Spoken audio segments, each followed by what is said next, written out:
Hi, I'm Hsing-ay.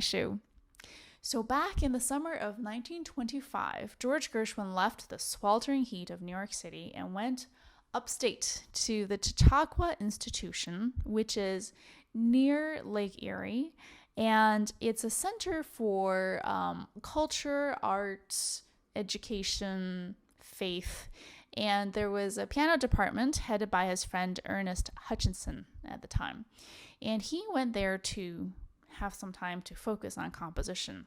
He composed the concerto in F major, an amazing, fabulous, and fun, playful piece, and at the same time working on 3 Broadway musicals. Very successful time. So when he was up there, he did all his composition in a little practice shed, a standalone shed in the middle of the lawn, and it still has his name there, a little plaque with a piano inside. And what's great about this place is that it was not open to the public during the daytime, so he can get all his work done in peace and quiet. And he stayed at a little inn, which is also still there. I'm sitting with Mr. Gary Dobler at the Cary Cottage Inn. You got it.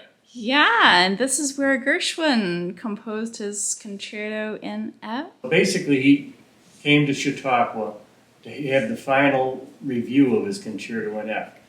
So Gershwin himself gave the premiere of this concerto a few months later that year in December with the New York Symphony and Walter Damrosch conducting. And it's just full of these juicy sequences.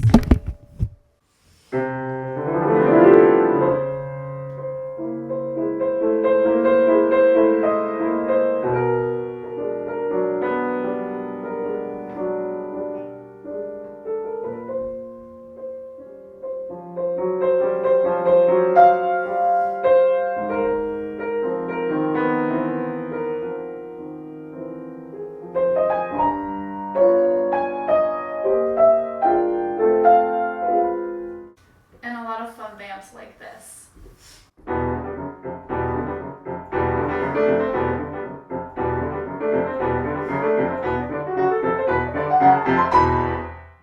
So he brought the music here, and they worked on it for a little better than 2 weeks, cleaning it up. And the Rhapsody actually was here, and it had 2 French doors over there and French doors over here. But we changed it because there wasn't enough business. So that's where the Rhapsody was. And it was named after Rhapsody in Blue. There were 2 rooms in here that had private baths. And one of them is, the one that's on the 3rd floor is still as it was, the same ball and claw tub. Literally, I don't think it's the same water closet, but it's almost exactly the way the room looked.